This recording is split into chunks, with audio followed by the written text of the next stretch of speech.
Hola, ¿qué tal? Muy buenas tardes. Bienvenidos, bienvenidas a este espacio, a este primer live que transmito simultáneamente entre la cuenta de Instagram y la cuenta de Facebook. Vamos a esperar para que vayan conectándose. Sí,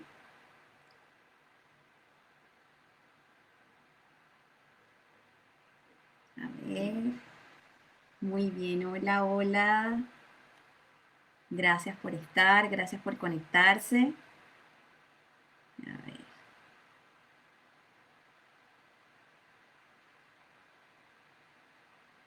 eso es. Bueno, ya vamos a conectar las dos cuentas. Vamos a ver cómo funciona este plan. Hola, hola, ¿qué tal? ¿Cómo están? Ahora estoy saludando a la gente de Instagram. Un gusto, buenas tardes, buenas noches para quienes se conectan desde Europa. Un gusto y un placer recibirlos en este espacio. Vamos a transmitir simultáneamente, entonces me van a ver girando la mirada de un lado hacia el otro, este, para atender las conexiones de cada uno, ¿sí? El tema de hoy es un tema que es sumamente interesante, es un tema que me ha tenido entretenida por un buen tiempo, y cuando digo entretenida es porque me ha tenido ocupada tratando de explorar patrones y comportamientos que puedan servir de apoyo y de acompañamiento a otras personas, especialmente a las personas que han migrado, es decir, que han cambiado su país de origen y han ido o están viviendo, haciendo vida en otros territorios. Bien, esto es un estudio muy poco documentado, es decir, mucho de lo que voy a compartir acá en este espacio ha sido documentado en otros países con poblaciones distintas a las latinas. Mucho de lo que se ha explorado se ha evaluado en poblaciones asiáticas en Europa, sobre todo en Europa del Norte. España también ha sido un país que ha evaluado muchísimo este tema. Y bueno, entonces voy a traer algunos ejemplos de esto. De nuevo, no están todos anclados hacia el tema de la alimentación, entonces yo voy a hacer como una abstracción de lo que ocurre desde el punto de vista emocional y cómo eso impacta de alguna manera la alimentación.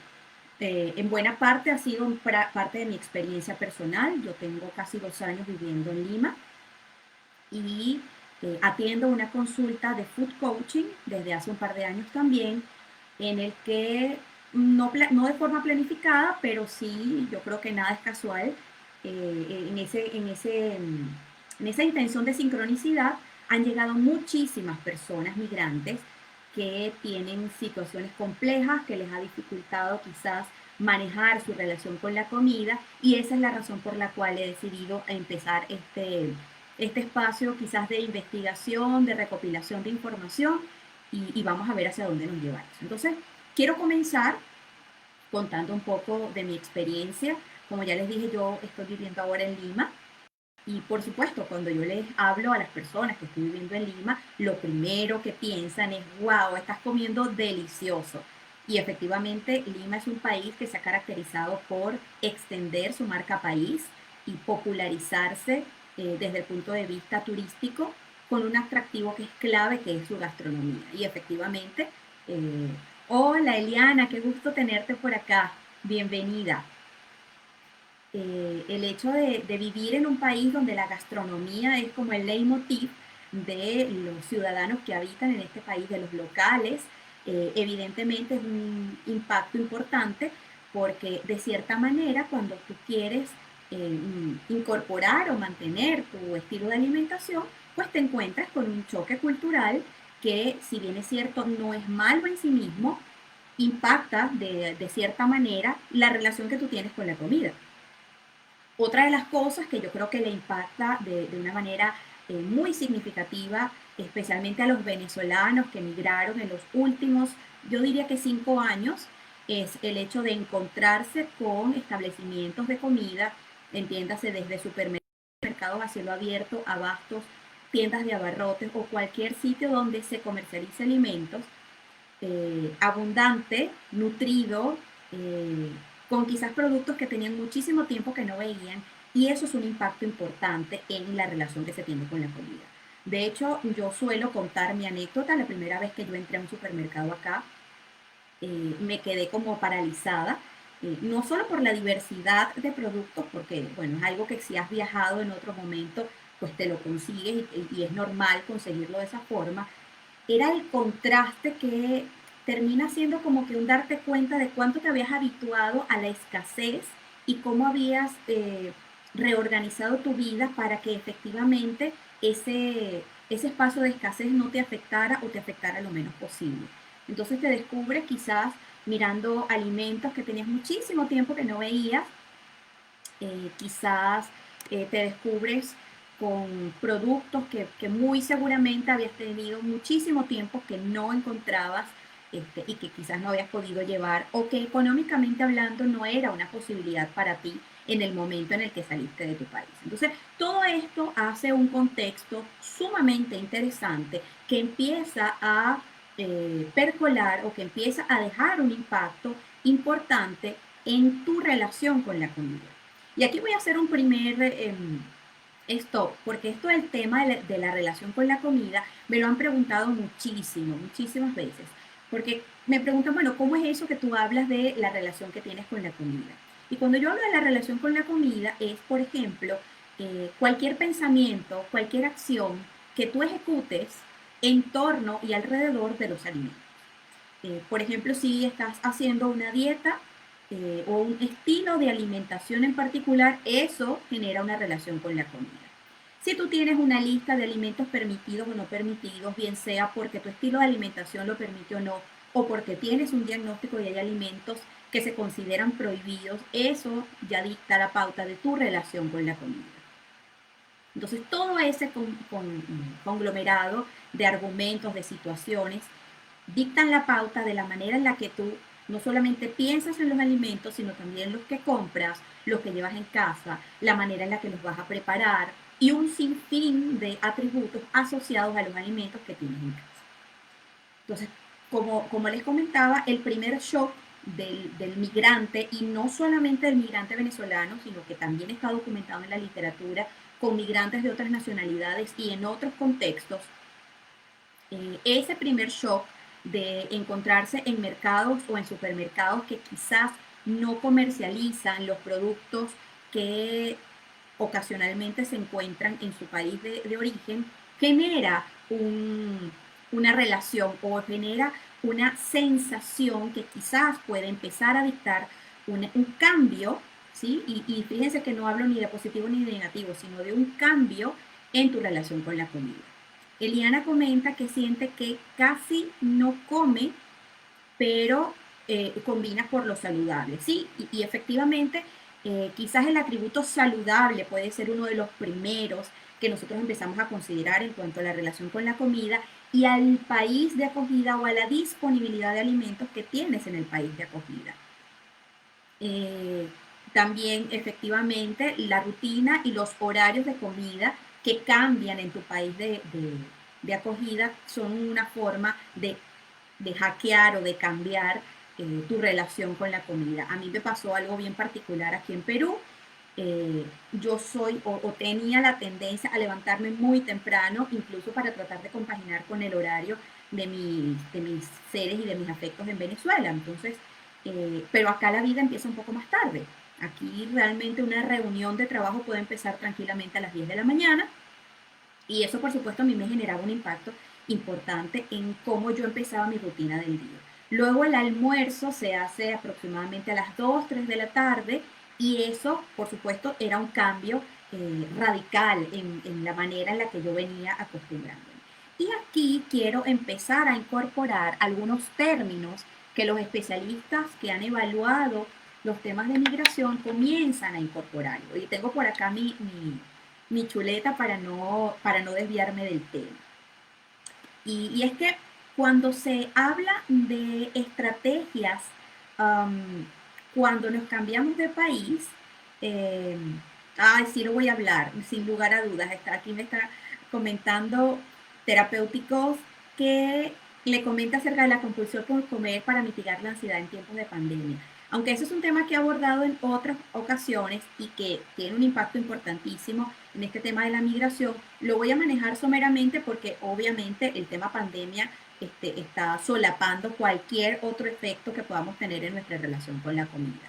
Entonces, como les venía comentando, los especialistas que hablan de migración y que hablan de estrategias de migración hablan quizás de dos grandes aspectos que considera la persona que migra, que es en primer lugar esa capacidad de querer conservar o esa idea de querer conservar la propia identidad del país de origen, ¿sí? Si la quieres conservar o no la quieres conservar, eso es un aspecto que consideran los migrantes que llegan. Y el otro aspecto relevante tiene que ver con esa actitud que puede ser muy abierta o más bien muy cerrada, muy retraída, de hacer ese contacto intercultural, es decir, de vincularse con la cultura del país que los está recibiendo. Entonces, cuando hacemos la combinatoria de esos dos aspectos, empezamos a mirar ciertas características que comienzan a permear sobre la relación con la comida. Eliana comenta que la arepa no puede faltar donde esté. Sí, esa es, de hecho, el mejor ejemplo de cuando queremos conservar ese acervo cultural o esa identidad. Pero fíjate que quizás ahora es mucho más fácil conseguir los insumos para preparar la arepa, que para quienes no son venezolanos y se conectan, es como el pan para los venezolanos, es una comida tradicional que habla mucho de la identidad del venezolano. Y efectivamente ahora, y yo creo que por fortuna para los que están migrando en este momento, por los que están cambiando de país, es más fácil conseguir este insumo. Quizás para los que migraron hace unos 10 o 15 años atrás, esto era más complicado. Pero entonces el primer aspecto que se considera cuando una persona llega a un nuevo país es, por ejemplo, la asimilación. La asimilación del estilo cultural y la asimilación del estilo de alimentación del país al que llegó. Esto generalmente ocurre cuando hay una necesidad por, eh, de cierta manera, eh, ser aceptados o ser aceptadas en el país de acogida de manera rápida. Y esta aceptación, por supuesto, tiene que ver con una necesidad humana, una necesidad de nuestra especie, de agruparnos y de formar parte de. Es decir, ¿qué tan rápido me puedo yo adaptar a la cultura del país al que estoy llegando? Y eso, por supuesto, pasa por dejar quizás en stand-by ese querer mantener nuestra identidad. Entonces, quizás para algunos puede significar comer menos arepas o comer menos alimentos más locales o más venezolanos y a relacionarse con la comida del país de acogida. Entonces, por ejemplo, para los que nos ha tocado migrar quizás a Latinoamérica, encontramos ciertos parecidos, otros que no, y efectivamente eso empieza a marcar una pauta que nos puede generar mucha sensación de placer, sobre todo porque al principio es como muy novedoso y para los que migraron y a los que están migrando en este momento seguramente han sentido como un envión de querer conocer ese país de acogida. Quizás en estos últimos 6 meses por la pandemia ha sido muy difícil, sin embargo, para los que migraron hace 1, 2 años, 5 años atrás, esas primeras de cambio era una invitación a conocer lo local. Y efectivamente ponemos como en pausa un poco nuestras costumbres que incluso pudieron haber estado comprometidas antes de nuestra salida del país y eso evidentemente nos hace extrañarlas un poco menos.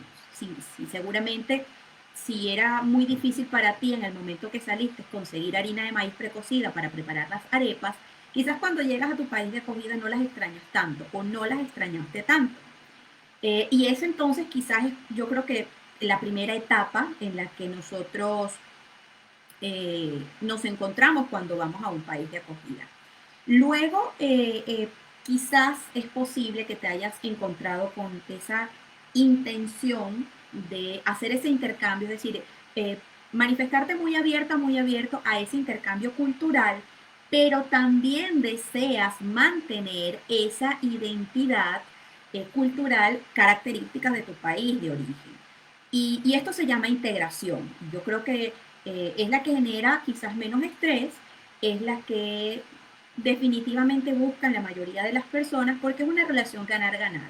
Ganas manteniendo tu identidad cultural, y esto tiene que ver evidentemente con lo que se come en tu país de origen, pero ganas también porque incorporas sabores de este país de acogida en el que ahora estás haciendo vida. Entonces es como una relación ganar-ganar desde esa perspectiva.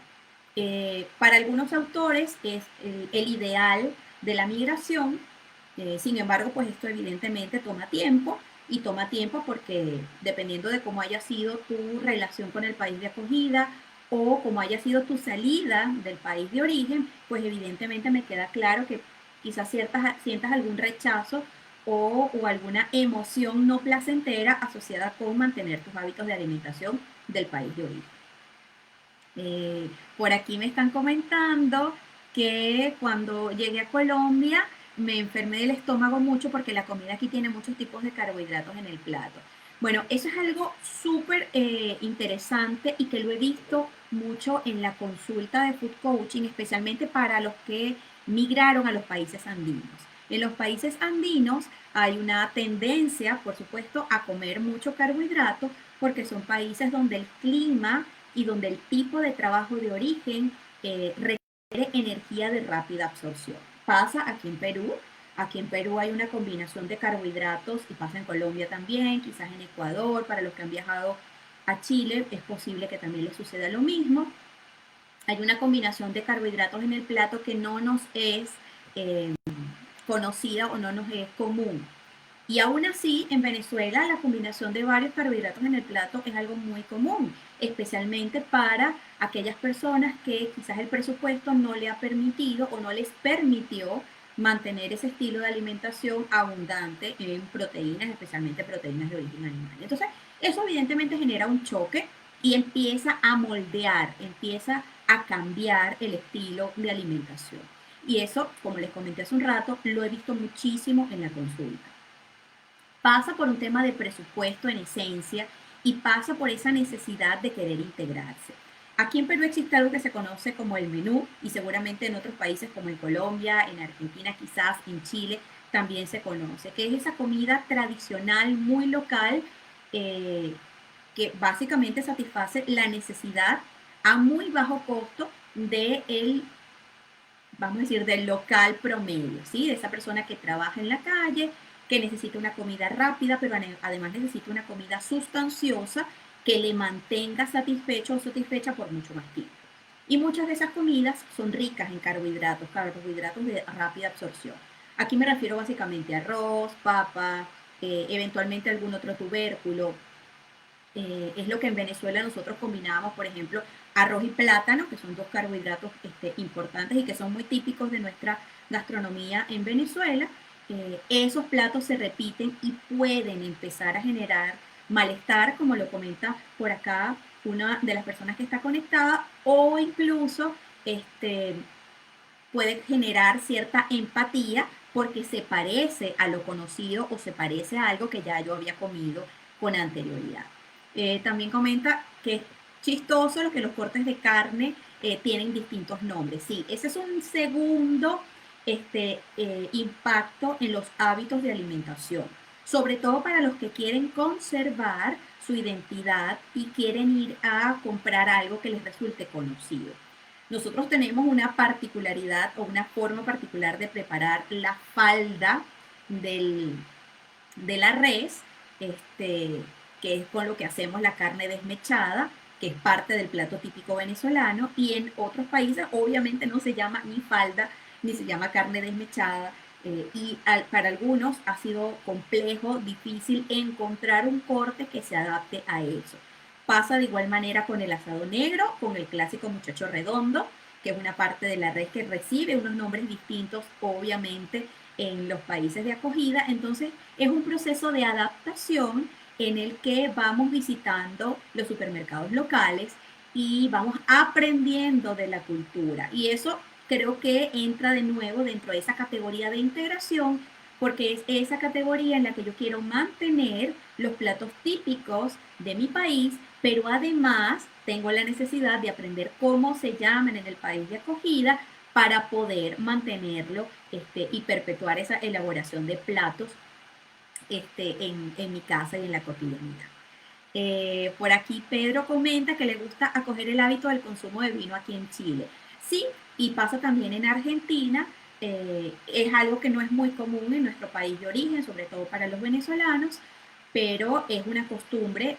Pasa también en las personas que han decidido migrar a Europa. En Europa, Francia, España, hay una cultura de utilizar el vino como acompañante en las comidas, entiendas, almuerzos, cenas, incluso en las meriendas vespertinas, hay una incorporación de una copita de vino para amenizar y para compartir. Entonces, me queda clarísimo que eso es una costumbre que se comienza a instaurar en los hábitos de alimentación de los venezolanos migrantes o de las personas que migran a estos países. Y aquí quiero hacer un segundo stand-by porque esto evidentemente puede estar impactando de manera positiva o no en los hábitos de alimentación. Porque la incorporación del alcohol en los hábitos de alimentación pudiera tener un impacto o pudiera tener un efecto contraproducente porque para algunos promueve la necesidad de querer comer más, porque evidentemente para mantener el ritmo que tienen quizás los chilenos o los europeos con el alcohol, pues necesitamos comer, porque si no vamos a tener este efecto que tiene el alcohol, que es la desinhibición o incluso el adormecimiento cuando se trata en algunos casos del vino tinto. Entonces esa necesidad de tener que comer más o de tener que picar para y de alguna manera sumergirnos en ese hábito de tomar vino puede estar impactando el tamaño de tu cuerpo, puede estarte haciendo comer más y eso te hace sentir incómoda o incómodo. De hecho, lo he visto en las consultas de food coaching, ese inminente crecimiento de la circunferencia abdominal o ese aumento de peso, porque, bueno, nos estamos acostumbrando a comer en este país de acogida. Para algunos este aumento de peso no necesariamente está anclado a la incorporación del alcohol al hábito de alimentación, tiene que ver quizás con un estilo de alimentación muy restringido previo a la salida del país y que por supuesto se sacia cuando se llega a este país de acogida y donde hay un recurso económico que les permite comprar quizás un poco más de alimentos de lo que podía permitirse en el país de origen. No solamente pasa con los venezolanos, pasa por ejemplo con los asiáticos, perdón, y está documentado muy bien en algún par de separatas que estuve revisando antes de hacer este paso de conversación, en el que, bueno, por ese intercambio o por esa posibilidad de incorporar nuevos alimentos o alimentos que no se consumían de manera tradicional, pues el metabolismo cambia y evidentemente en algunos se refleja con un crecimiento de la circunferencia abdominal. Por acá Pedro comenta que en Venezuela existe diferencia en la identidad cultural de la comida y cómo la comida en los llanos, los Andes, del Oriente. Claro, y es que pasa también en los países de acogida. No es igual la comida que se come, yo que estoy viviendo acá en Perú, no es igual la comida, por ejemplo, que se come en el norte o hacia la selva, o la comida que se come hacia el sur, o la comida que se come aquí en Lima Central. Es distinto y evidentemente eso pues nos va haciendo ajustar dependiendo de la ciudad o de la región hacia donde te mudaste o donde empezaste a hacer vida, pues cambia de la misma manera que cambia si vives en Venezuela y vives en distintas regiones. Y por supuesto, el impacto es distinto si tú vienes de la zona central de Venezuela o si vienes de los Andes o si vienes de los llanos o si vienes del sur, por ejemplo, de Guayana, de Ciudad Bolívar, o si vienes de Occidente, por ejemplo, para las personas de Zulia o Falcón, que son quizás nuestra región quizás más regionalista en términos de actitudes hacia la hora de comer y quizás sea a los que les cueste un poquito más adaptarse al estilo de alimentación del país de acogida. Eso, de nuevo, tiene un impacto importante en los hábitos de alimentación porque puede generar en las primeras de cambio mucho estrés por no conseguir, por no hallarse, porque el sabor, porque la sazón de los sofritos o de los guisos del país de acogida son distintos. A mí me ha costado mucho, por ejemplo, conseguir algo que imite el sabor del ají dulce, que es algo tan tradicional en la comida centro-occidental venezolana, o yo diría que prácticamente una identidad nacional completa. Pero me he ido, por ejemplo, acostumbrando a incorporar el ají amarillo, que aquí en Perú es tradicional, es un poco picante, pero tiene un sabor que yo disfruto mucho. Entonces, si yo lo veo desde la perspectiva de cómo han cambiado mi estilo de cocción o mi estilo de alimentación, pues ha cambiado porque quizás el sabor me queda clarísimo que es distinto. Y aquí quiero ejemplificar algo de un caso particular en las sesiones de food coaching y por respeto a la persona, pues evidentemente no voy a decir el nombre, pero que se ha mudado hacia el norte de nuestro continente, es decir, vive ahora en Estados Unidos. Y con la diversidad de productos y de alimentos disponibles en Estados Unidos, se le han presentado dos paradigmas interesantes. El primero es sentir que lo que compra no lo alimenta o no la alimenta, básicamente por toda esta campaña de productos orgánicos que hay y porque siente, y de hecho aquí parafraseo su expresión, siente que la comida no tiene el mejor sabor o no sabe igual. Y evidentemente no te va a saber igual a como comías en Venezuela. No tiene que ver ni siquiera por el procesamiento del producto, sino que tiene que ver con que la tierra de donde se extrae o donde se cosechan estos productos no es igual. Y el sabor de estos productos evidentemente está asociado a los nutrientes que este producto puede tener en, en la configuración o en la capacidad de dar sabor a las preparaciones que tú vas a hacer. Entonces quizás sientas que las papas no saben igual, que los sazonadores no saben igual, incluso que la sal no sala de la misma manera. Es decir, ese truco que tú tenías o esa medida que tú tenías entre los dedos para sazonar tus comidas ya no es igual porque los productos locales no tienen las mismas características. Y hasta eso hay que habituarse y hasta eso pasa por un espacio de acostumbrarnos y de reconocerlo, de manera que podamos, de cierta manera, entrar en un espacio donde nos sintamos cómodas y cómodos. Entonces, en Estados Unidos ocurre, bueno, esta particularidad, hay una gran campaña o yo creo que una masiva distribución de alimentos que se venden como orgánicos, que además son más costosos. Entonces hay como cierta angustia, estrés, por querer buscar los alimentos que tengan calidad nutricional, pero en eso pudiera pasar que el presupuesto no te alcanza o te das cuenta que, bueno, cuando quieres comprar una papa orgánica o lechuga orgánica, puede que te cueste 3 veces lo que te cuesta una que no está etiquetada como orgánica. Entonces eso genera mucho estrés, mucha angustia, porque no tenemos mayor información de cuál sería el criterio más idóneo para elegir el producto que se ancle a tu presupuesto y además que no tengas el temor o la angustia que te puede generar, sobre todo para los que son padres, qué tipo de alimentación le estoy proveyendo a mis hijos. Y aquí con la maternidad y con el entorno familiar hay un tercer atributo clave en este espacio, y es que cuando se tienen chicos, los chicos seguramente ustedes han vivido esa experiencia, se adaptan muy rápido a lo local, aprenden el dejo o el acento del país de acogida muchísimo más rápido que nosotros como adultos, porque ellos tienen una apertura mucho más grande, porque tienen menos juicios eh, para adaptarse al país donde están llegando. Entonces, cuando empiezan a socializar en el colegio, rápidamente aprenden las palabras locales, aprenden a llamar a los alimentos que anteriormente, por ejemplo, algo como el cambur, que para nosotros es, creo que somos el único país que le llama a las bananas de esa manera, pues entonces empezamos a escuchar a nuestros hijos hablar de banano, de banana, y evidentemente eso es un cambio clave en la dinámica del hogar. Entonces, volviendo a este ejemplo de si lo alimenta o no, esa ansiedad o ese estrés empieza a cambiar los hábitos de alimentación. Básicamente yo empiezo a querer buscar lo que se parezca más a lo conocido, y eso evidentemente es un comportamiento natural para garantizar efectivamente la supervivencia. Perdón. Entonces empiezo a buscar en esos mercaditos locales, mercados más pequeños, algunos productos que me recuerden a alimentos que yo ingería en mi país de origen, y empiezo a intentar hacer que se parezcan a los sabores tradicionales. Y esto puede generar estrés o algo de preocupación, porque no va a saber igual. Como ya lo dije, la sal no sale igual, aunque sea cloruro de sodio, pero los minerales que están asociados al producto son distintos y por eso cambia la sensibilidad en tu boca. El sofrito que haces, porque la cebolla es distinta o porque las variedades de alillos que consigues son distintos, entonces hace que el producto final tú sientas que no sabe igual y eso te genera o genera en estas personas mucha inquietud y muchísima ansiedad. Y eso puede estar permeando de una manera negativa la relación que tienes con la comida.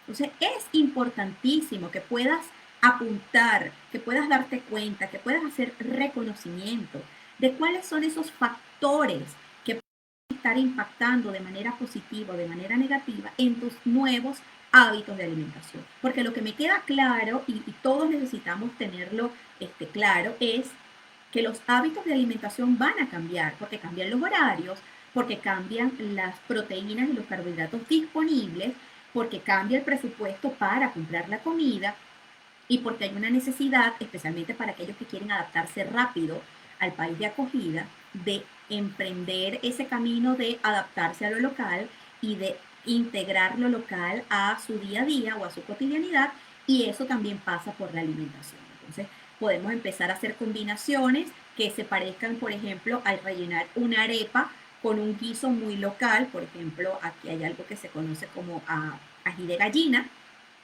y entonces puedes conseguir entre los emprendimientos locales acá en Perú que hacen arepas, una arepa rellena con ají de gallina o con lomo saltado, que es algo muy típico de acá también. Y quizás en otros países puedes encontrar arepas rellenas quizás con tortilla española o arepas rellenas con algún tipo de guiso o que se parezca a algo que recordamos, similar a Venezuela, pero que es muy local. Y de nuevo aquí está la integración generando un espacio que nos permita sentirnos cómodas y cómodos con lo que estamos manteniendo de nuestra propia identidad y la capacidad que tengamos de adaptarnos o no a la nueva identidad cultural del país de acogida. Por aquí Pedro comenta que el clima también nos lleva a comer algunas calorías adicionales para enfrentar el invierno. Sí, Pedro, definitivamente el hecho de que ahora algunos venezolanos o algunas personas tengan que vivir la experiencia de las 4 estaciones genera un cambio importante, no solo por la necesidad o por esa sensación interna de querer comer algo más y algo más sustancioso, sino porque también los alimentos disponibles eh, te obligan literalmente a empezar a comer ese tipo de productos.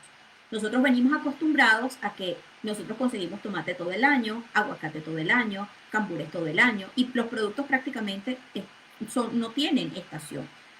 Actualmente quizás podemos recordar que las mandarinas se consiguen más frecuentemente a principio de año, igual y que los tomates empiezan el declive a principio de año y por eso hay tanta abundancia y los precios bajan, o así era anteriormente o culturalmente hablando, eh, pero en los países donde hay estaciones eso no ocurre. Puedes dejar de ver ciertas frutas, ciertos vegetales, ciertos alimentos y cambia completamente el menú disponible. Y eso también implica una apertura, ¿sí?, a esa posibilidad de adaptarnos a las estaciones o a la disponibilidad de comidas en ese país. Ropa vieja, dice por aquí, que se llama la carne para desmechar. Este, también Pedro comenta que ahora su arepa está elaborada con 40% harina de maíz y 40% harina de avena, más 20% de zanahoria y remolacha rallada. Bueno, eso ha sido un mix que quizás no necesariamente obedece a acostumbrarse a lo local, sino quizás a tu estilo de alimentación, porque bueno, te conozco y sé que has hecho un cambio importante en tu forma de alimentarte y eso está estupendo. Esos son adaptaciones que nosotros hacemos de nuestras comidas más queridas, de nuestras comidas que nos recuerdan de dónde venimos y de quiénes somos, a la forma en la que queremos comer de esta manera en este momento. Por acá van comentando que sí, que toman mucho vino. De nuevo, es importante entrenarnos en reconocer el aumento de la glucosa o azúcar en sangre cuando se consumen alcoholes, carbohidratos y esa quizás un tópico de educación alimentaria. Sí, me queda clarísimo y por eso lo comentaba. que cuando hay una incorporación extra de bebidas alcohólicas a nuestro plan de alimentación, eso evidentemente va a ajustar y puede ser un ajuste positivo o puede ser que no sea positivo en tu percepción de cómo estás comiendo y de cómo te sientes. Y eso de alguna manera impacta hasta de manera superflua el bienestar que puedes estar sintiendo en ese país de acogida. Estoy leyendo acá los comentarios, gracias a los que han estado por aquí conectados y conectadas comentando. Efectivamente, todo esto genera un impacto en los hábitos de alimentación. ¿Y qué es lo que más encuentro, no solamente en mi experiencia personal, sino también en la consulta de food coaching? Uno, una necesidad imperiosa de querer aprender los básicos en alimentación y nutrición para poder adaptar lo que quiero y lo que quiero para mi familia con lo que tengo disponible. Eso me queda clarísimo que es una necesidad importante y por eso las sesiones de food coaching tienden a incluso a migrar a hacer sesiones de food mentoring en las que yo les voy dando indicios, indicaciones, les voy educando en los básicos de nutrición para que puedan tomar decisiones más asertivas con lo que tienen disponible.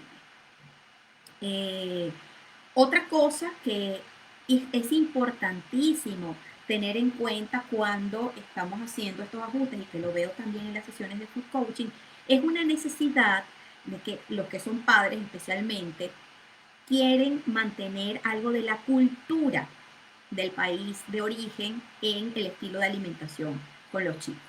Y efectivamente eso es natural, pasa incluso con el idioma, algo tan simple como el idioma que quieres mantener, por ejemplo, para los que se han mudado a países donde no se habla español, mantener quizás en casa el hábito de hablar en español y ya en el colegio o fuera de casa el idioma del país de acogida. Bueno, de igual manera pasa con la comida. Quizás quiero mantener en casa algunos días especiales donde hago reconocimiento y honramos nuestro país de origen, quizás haciendo una comida especial típica venezolana, entonces un desayuno criollo, como lo conocemos nosotros y nosotras, por ejemplo, con carnes mechadas, con caraotas negras, acompañados de arepa o de tajadas con huevos, es decir, como sea tradicional desde la región donde vengas. Eh, y cuando se está fuera, pues se adaptan a lo que hay disponible. Incluso aquí ocurre algo muy bonito, que es que, sobre todo en el caso de los niños pequeños que están en edad escolar, que empiezan a intercambiar socialmente con sus amiguitos, por ejemplo, ¿qué pasa cuando los niños vienen a nuestra casa y empiezan a familiarizarse con la comida venezolana y son, bueno, quizás son locales, por ejemplo, niñitos españoles comiendo en casa de familias venezolanas migrantes o niños peruanos comiendo en la casa de venezolanos migrantes. Entonces ahí hay un intercambio que se hace sentir y que puede ser muy positivo, sobre todo para la experiencia de socialización y aceptación de los que son más pequeños.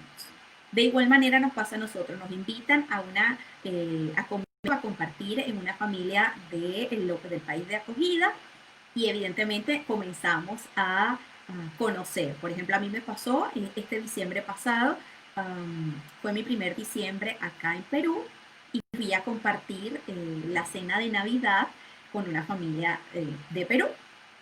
Y fue bien interesante hablar y conocer de nuestras tradiciones e incluso intercambiar, porque fue muy bonito compartir una cena navideña típica del Perú y contrastarla y recibir con alegría la apertura de querer conocer un poco más de cómo es la gastronomía venezolana. Como les digo, aquí en Perú es un gran reto, porque de nuevo la gastronomía es como la columna vertebral de la idiosincrasia del peruano. Entonces, por supuesto, para todos nuestra gastronomía es la mejor y aún así, pues evidentemente nosotros tenemos nuestro corazoncito y reconocemos que nuestra gastronomía también es muy rica y por supuesto podemos entrar en ese contraste. Para algunos puede haber sido muy positivo, quizás para otros no, pero esa es parte de la experiencia de ir probando qué es lo que ocurre. Entonces me queda clarísimo, y eso también lo he visto mucho en la consulta, cómo es ese intercambio cuando se tienen niños y los niños se están adaptando a lo que quieren comer. Entonces, ahí hay un assessment importante Porque ¿qué pasa cuando los niños son pequeños? Y bueno, ya decidimos quedarnos en este país, ya pasamos esa etapa donde creíamos que podía ser una transición y bueno, decidimos, este va a ser el país donde nos vamos a quedar y nuestros niños van a crecer con esta cultura mixta, pero por sobre todo con la cultura del país de acogida. Entonces, hay un momento, y yo lo llamo duelo, porque de hecho así lo hemos trabajado en las sesiones, en el que hay que despedirse quizás un poco de la frecuencia con la que se consumen los alimentos propios de nuestro país, para darle apertura y para darle la bienvenida a los alimentos locales, porque es importante para los chicos sentir que eso está bien. Si en casa constantemente estamos fomentando que hay que comer venezolano y que hay que mantener la cultura español, porque ese es nuestro idioma y no lo podemos perder, lo que empezamos a inculcar en los chiquitos es, oye, no puedo,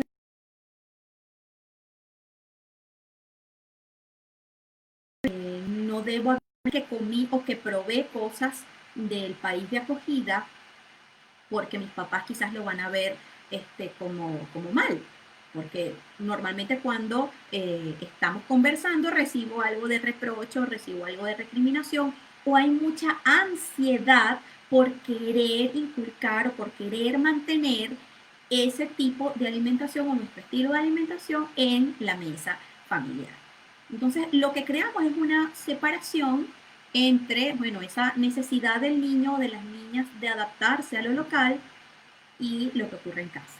Entonces, mi invitación para los que son padres es, bueno, respirar profundo porque es un proceso que va a tomar tiempo y es un proceso de duelo en el que primero hay que aceptar que es la realidad, que nuestros hijos están creciendo con esas nacionalidades. eh, a los que tienen bebés que nacen en este país de acogida, pues estamos hablando ahora de una familia con nacionalidad mixta y es importante que ese bebé pueda crecer en un ambiente en el que se sienta cómoda o cómodo por no solamente reconocer lo que es local, lo que es de su país de nacimiento, pero también de lo que pertenece a la nacionalidad de su familia o de sus orígenes o de sus raíces. Y yo creo que los venezolanos y las venezolanas tenemos muchísima experiencia con eso, porque nosotros somos muy mezclados. Quizás no tenemos experiencia migratoria, pero sí tenemos muchísima experiencia recibiendo a personas de otros países.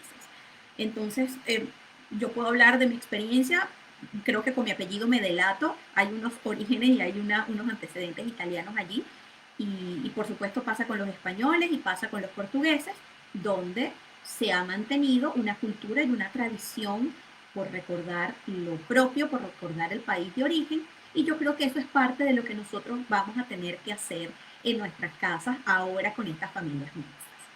Eh, ya acercándome al final, quisiera ver si algunos tienen otros comentarios. Yo de verdad estoy súper agradecida porque realmente ha sido una experiencia muy bonita el recibir a muchos venezolanos y venezolanas en la sesión de Food Coaching, un espacio que hago con muchísimo cariño y con muchísimo profesionalismo porque veo que es una necesidad de muchísimas personas restaurar su relación con la comida. Y cuando lo llamo restaurar, no es porque voy a comer mejor para ser más saludable. Sí, eso sería estupendo. Pero también restaurar esa relación con la comida en la que nos permitimos abrirle el espacio a otros tipos de alimentos, a otros estilos de alimentación, quizás a otras formas de comer con otros horarios y así hacernos más amables este proceso de migración. Gracias por conectarte. Para mí ha sido realmente un placer hablar de este tema. De hecho, ha sido un ejercicio muy personal porque para mí también ha sido toda una experiencia el habituarme y el tratar de mantener mis hábitos de alimentación del país de origen y combinarlos con el país de acogida. Este, último, quiero puntualizar algo que apunté por acá, que es importante para poder manejar la migración al estilo de alimentación del país de acogida de una forma más gentil y de una forma más amorosa con nosotros mismos. Bueno, tolerar y manejar el estrés con lo que tenemos. Si sientes que se está escapando de tus manos, pide ayuda. Hay muchísimas asociaciones que están acompañando a los migrantes venezolanos en este proceso de manejar la angustia y el estrés que supone el vivir en un país que es distinto al nuestro. Tener la habilidad para establecer y mantener relaciones con extraños. Y eso pasa por tener la habilidad y la apertura para probar alimentos y estilos de alimentación completamente distintos a los nuestros. Eh, en tercer lugar, promover esa comunicación efectiva, tener esa apertura a que quizás no entendamos todo lo que nos están diciendo. Hay muchos países a donde nosotros nos vamos en el que hay palabras, jergas o expresiones idiomáticas que no son ajenas. Entonces tenemos que aprenderlas. Hay muchas palabras que en Venezuela eh, son permitidas en espacios públicos, pero quizás en tu país de acogida no. Y eso es importante aprenderlo y eso hay que aprenderlo rápido. Luego, aprender a manejar la ambigüedad y la ansiedad. Y cuando me refiero a la ambigüedad, es que quizás lo que es bueno para ti quizás no es bueno para el otro y eso también está bien.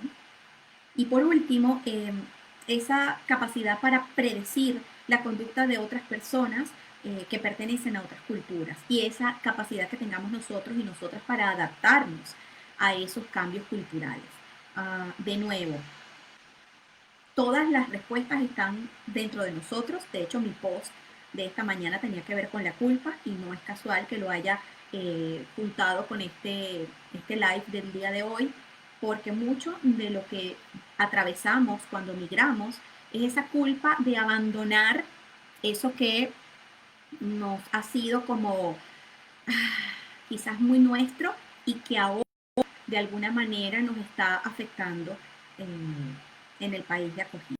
Entonces yo realmente estoy muy agradecida por todas las personas que se conectaron, que comentaron. Me encantó ver caras familiares y personas a quien tenía muchísimo tiempo con las que no conversaba, que se hayan unido a este espacio. Quiero comentar que creo que este es un horario bastante conveniente para instalar esta nueva etapa de estos lives que quiero hacer a través de Instagram y a través de Facebook también, porque como les dije al principio, esta es una transmisión que estoy haciendo en vivo para los que se conectaron por Facebook y para los que se conectaron por Instagram también. Así que, bueno, vamos a tratar de hacerlo lo más regular posible. Si alguno tiene temas que les gustaría abordar, para mí sería un insumo, pero inconmensurable, en leerles y saber de qué otros temas les gustaría que habláramos en este espacio. Para los que recién me conocen y están quizás incorporándose a este espacio, uh, mi perfil es químico de alimentos y mucho de lo que hablo tiene que ver con ese anclaje a la alimentación, porque la alimentación es una manera o es un reflejo de cómo nosotros nos relacionamos con el mundo exterior. Pero adicional a eso soy wellness coach, es decir, soy coach de bienestar y para mí el bienestar es un camino en el que estamos todos los días trabajando. Así que trabajo bajo 5 premisas: la premisa o la dimensión del cuerpo, que combino con el movimiento y la actividad física a través del baile y por supuesto la alimentación, la dimensión emocional, la dimensión de la mente, que le trabajo a través del mindfulness, que es una práctica que vengo haciendo desde hace aproximadamente unos 8 años y que se ha convertido en un estilo de vida para mí y que sin querer ponerlo a otros como una obligación, creo que es una herramienta muy útil y que para mí ha sido salvavidas en mucho. La dimensión del colectivo, de cómo nos integramos por ejemplo, en estos países de acogida, de comunidad que estamos de acogida, pero también un impacto importante en el trabajo voluntario, porque yo creo que el hacer voluntariado es una forma de crecer como personas, de sumar al imaginario colectivo y al aprendizaje colectivo. Y por último, y no por eso menos importante, es todo lo que tiene que ver con el bienestar económico y financiero, la abundancia y cómo la abundancia está presente en nuestras vidas. Entonces, bajo esas 5 premisas, me encantaría que, no, quizás no en este momento, pero en una próxima oportunidad me permitan dejar saber cuáles son sus temas de interés. Yo voy a ir de acuerdo a lo que mi intuición me vaya guiando, cuáles sean los temas que voy a abordar acá. Así que, bueno, muchísimas gracias. Les dejo pues la invitación a que si se conectaron después que yo inicié, este video va a quedar grabado no solamente en el canal de Facebook, sino también en mi canal de IGTV. Así que, bueno, bienvenidos todas y todas a este espacio de comunicación, de aprendizaje, que curo con muchísimo cariño y con muchísimo respeto para todos ustedes. Así que muchísimas gracias y nos vemos el próximo miércoles a la 1 con un nuevo tema que ya les estaré anunciando cuál será, que ya por allí me dejaron ver que podría ser interesante para abordar en estos espacios. Así que muchísimas gracias por su presencia y por sus comentarios.